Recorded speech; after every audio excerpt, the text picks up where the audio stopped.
자, 노트북을 배송받았어요. 택배 상자 왔습니다. 탁 개봉을 해봤더니 낡은 패딩이 있더라. 그렇죠. 얼마나 실망스러우셨겠어요. 이제 제보자는 서울에 사는 30대 여성분이신데요. 원래 쓰던 노트북이 고장이 나서 한 대형 온라인 쇼핑 플랫폼에서 지난해 2월 24일에 230만 원대 노트북을 주문하셨대요. 다음 날 점심쯤에 문 앞 배송 완료라는 알림을 보고 또 마침 회사와 집이 5분 거리여서 그냥 점심시간을 이용해서 잠시 집에 들렸다고 하는데요.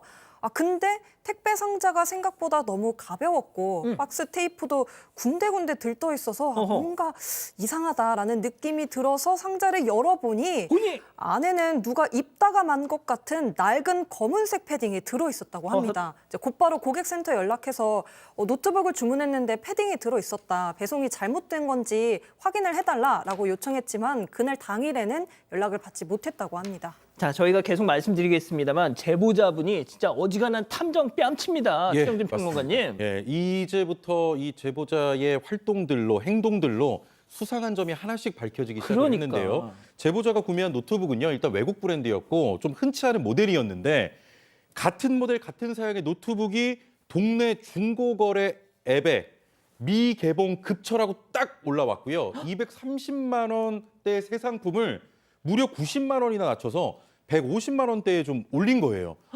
이때부터 좀 수상하다라고 생각을 했고요. 왔어. 예. 그래서 이제 직장 동료에게 이거 왠지 내가 주문한 노트북 같다라고 말했더니 직장 동료가 그러면 내가 대신 구매자인 척 판매자와 한번 채팅을 해보겠다라고 해서 이제 대화를 나누기 시작한 겁니다. 자, 판매자는 내일 구매 가능하다면서 이틀 전에 샀는데 현금이 필요해 반품하려다가 파는 것이라고 했고요. 그래서 직장 동료는 전화번호를 알려주시면 연락을 드리겠다라고 했고 판매자의 전화번호를 딱 받게 된 겁니다. 됐어요. 자, 그리고 제보자는 동료에게 받은 번호를 카톡에 등록을 해서 송금하기 버튼을 딱 눌러보니까 가운데 이름만 빼고 성과 끝, 그러니까 모땡모 이런 게 표시됐고요. 그렇죠. 최땡진으로. 중고거래 앱에서 친구 정보 확인해 보니까 이름 두 글자 형진, 요게 보인 겁니다. 조합을 하면 최영진. 최영진이구나. 이 조합이 맞춰진 거고요. 혹시 노트북 최근에 어떻게 하셨어요? 저는 아닙니다. 무슨 소리십니까? 자, 노트북을 배송받지 못한 날 심지어 같은 동네 중고거래 앱에 해당 모델 노트북이 올라오는 건 이거 아무리 생각해도 로또 맞을 확률보다 더 없다. 이런 것 같아서 배송 완료 문자를 받은 다음에 5분 거리 집을 바로 가서 확인을 했는데 노트북과 패딩, 이 바꿔치기 할 시간을 확보한 사람이라면 여러 정황상 범인은 배송기사가 아닐까 이런 확신을 좀 가지셨다고 해요. 그래서 제보자께서 그 고객센터에 연락해서 배송기사 이름, 전화번호 빨리 했답니다. 자, 그런데 노트북 판매자와 이름은 똑같았지만 전화번호는 또 다르더라. 바로 이제 수사가 시작이 됐고요. 이후 고객센터를 통해서 배송기사의 입장도 전해드릴 수 있었는데요. 제보자와 고객센터 상담원 통화 내용 들어보시죠.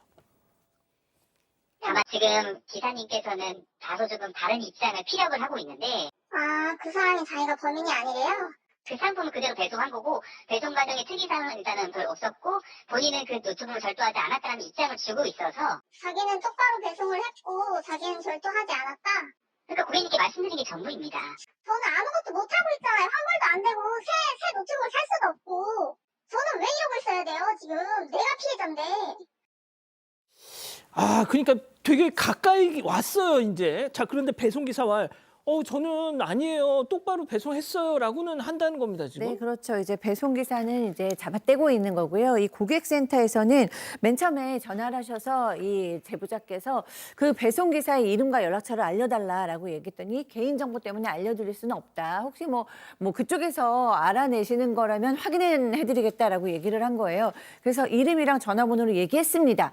그랬더니 이름은 맞다. 그런데 연락처는 다르다라고 얘기를 하더라는 거예요. 최영진은 맞는데 번호는 다르다. 네. 그런데 사실은 업무폰은 또 따로 있을 수도 있잖아요. 그러니까 사실상 맞춘 거나 마찬가지잖아요. 그러니까. 네.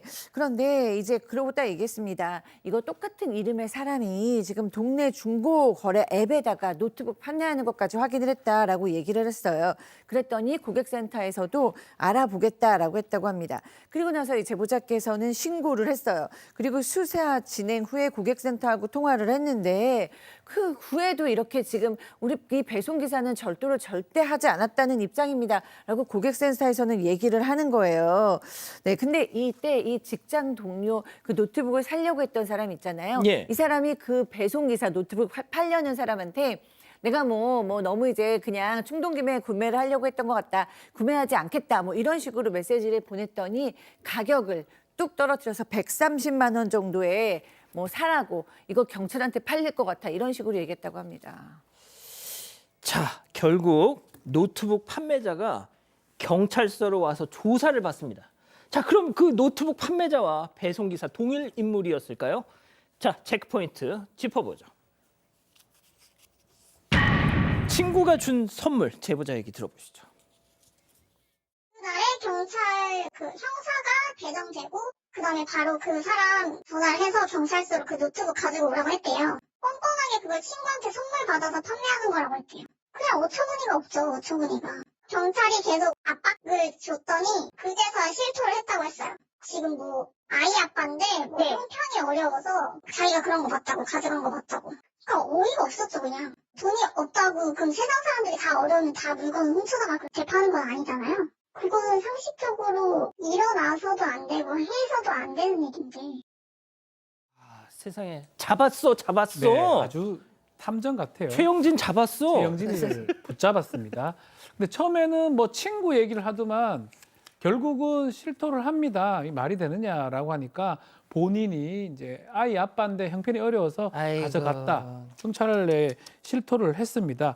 근데 처음에 이렇게 뻔뻔하게 부인하다가 이렇게 뒤늦게 인정하는 모습 상당히 좀 납득하기 어려웠고 심하죠. 이거는 절도가 아니고 횡령이에요. 갖고 있던 거를 가져갔기 때문에 업무상 횡령죄가 성립할 수밖에 없고요.